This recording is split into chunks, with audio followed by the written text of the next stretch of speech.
Hi everyone, this is Tanya from You and Your Witchy Stuff.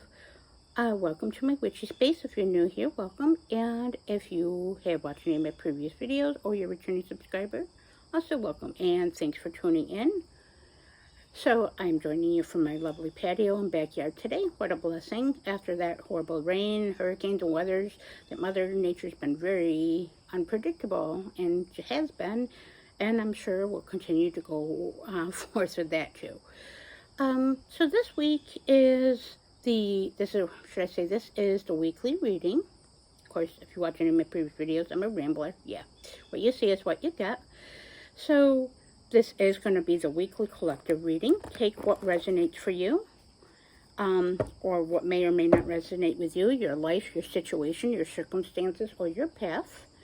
I certainly like to be not only sharing my gift of guidance from the deities and the spirits I work with and walk with, and sharing my gift and abilities, but also being for my own self on that. I find it nice to be mindful of what energies, situations, or circumstance that may pop up or affect the week. Of course, things can change from day to day, situation to situation, but again, it's great to have the ability to guide others and, of course, myself. So, again, this month I've been using the Marigold Tarot as one of my base tarots, and I used it last week, so it's returning. And, of course, no surprise, the Haunted Manor Oracle, my favorite. So, and she goes well with almost everything. So, let's get to the collective reading to see what the universe, the deities, the guides, the powers that be, whatever they may be for you, have this week. And one already jumped out. Two of Wands. So that's obviously a keeper. So let's see what other energies to be mindful of, to be aware of this week's energetic focus for this week for the collective. To be mindful of, aware, and the best integrate into the week's path to best flow through the week and have a successful week, or to do our best to have so. So let's see. Collective message, 2 more cards.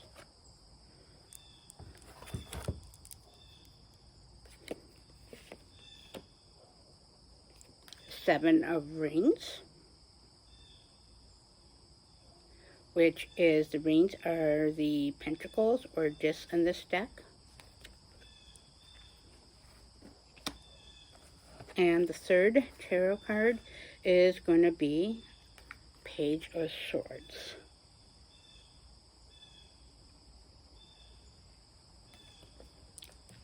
So the message I am getting this week, or I'm being provided with, and saying the insight, is with the Two of Wands and the Page of Swords, particularly, choices, options, and paths. And the beginning of what's being put forth and the energy of being embarked on with enthusiasm. So basically, the Page of Swords has a lot to do with, usually on traditional Rider-Waite Smith decks, has like a young man, boy, wielding his sword forward and effectively and enthusiastically for himself through messages, logic, and approach.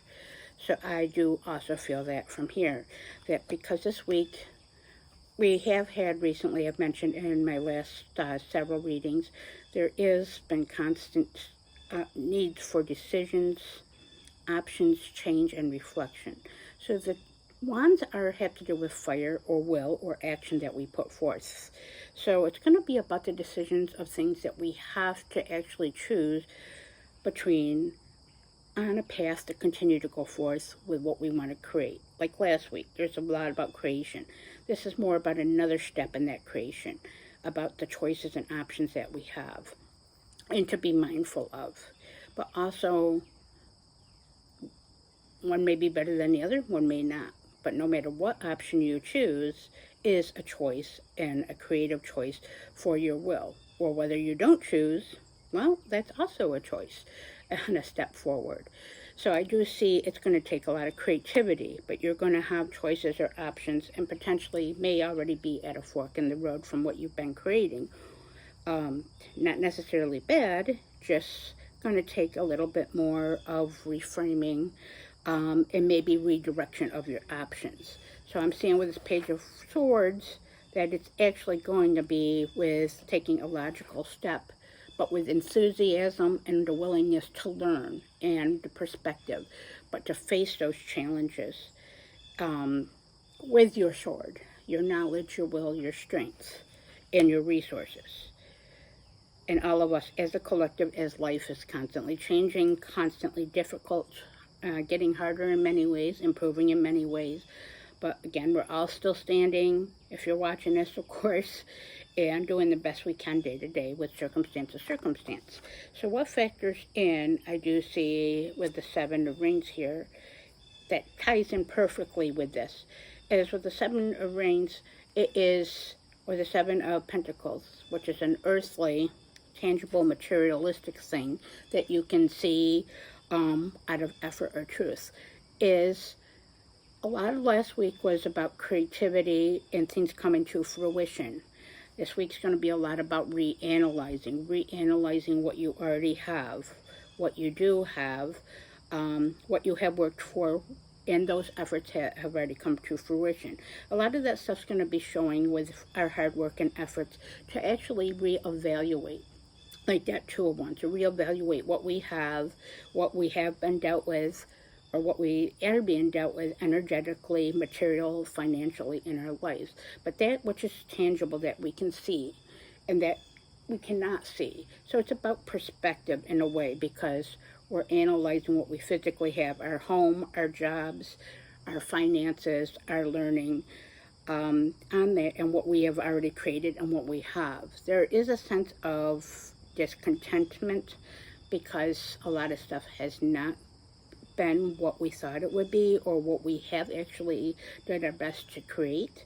So there is a sense of wondering and reevaluating. That's why it's very important with that Page of Swords and the Two of Wands, that is that it's about perspective and learning and reevaluating, but also having a fresh perspective, a willingness to go forward and fight those battles in a healthy way, but in a logical way without being aggressive, and flowing with the choices on that we have, and to be cognitive that there is always choices, and that no matter what, if we're putting forth our efforts to create, we can evaluate and create and work with what we do have within our limitations, or expand through our limitations, whatever they may be.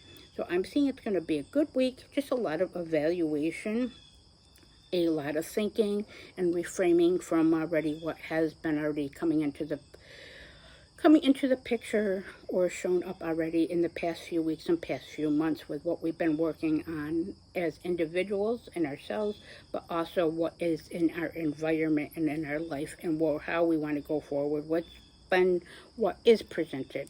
So let's see what the Oracle has to complement and clarify. Okay, we got one. This one is Antique Key. Love that. I work a lot with keys, being that Hecate is my patroness, and Hades I work with a lot. And the keys that open up paths, doorways, truths, answers, and protection. But to unlock our potential, just like the Two of Wands and the Page of Swords is saying this week. Let's see what also the complementary message, energies that tie in with this week's message for the collective. And the other one, but getting slightly a lot from this for the weekly readings, check in with yourself, the Fountain. So these two together are definitely saying is check in with yourselves and unlock your potential for that Two of Wands. You have the will, I have the will, we all do, to to make the decisions we need to face through our fears, anxieties, and challenges, no matter how big or big small they are. We have that creativity, we have that knowledge and logic to do so. But also to check in with yourself and not be so hard on yourself, but to flow through with your resources and don't let the outside world affect your inner world. That's so much easier said than done, but this is saying that to flow through your emotions and your circumstances this week by unlocking your potential. We all have potential, no matter what that may look like. And we all have our answers. We do have the answers within ourselves and around us, and with our spiritual system, or even whatever that our path might look like, our relationships and friendships. So this week is going to be a good week. I believe it's going to be not the strong, fiery energy Usually one where it propels forward, a bit slower and a bit more reflective and a bit more focused on the mundane and the day-to-day life and circumstances. But when presented with a choice, just remember to embrace your research systems, your knowledge, those around you, the wisdom, but go forth with enthusiasm and strength for yourself. Remember to use your potential. You have it. Unlock it by flowing through your emotions, your circumstances, and letting those different situations just flow through you. Check in and make sure you're focusing on yourself and going forward, and check in with yourself on what you are cultivating, what you have cultivated, and what you are looking to cultivate. So with that, I hope this all finds you well. If this message resonates with you, please, or any of my previous ones, please comment below. I appreciate you watching, and if you feel compelled to do so, please comment, like, and subscribe, as it helps my channel grow and know that my gifts are being shared with others. And again, check out my Instagram, Little Miss Scarell79, where I post a written version of this that comes out in this channel to me, along with the community tab in YouTube. So, thanks all for watching. Have a great week, and blessed be.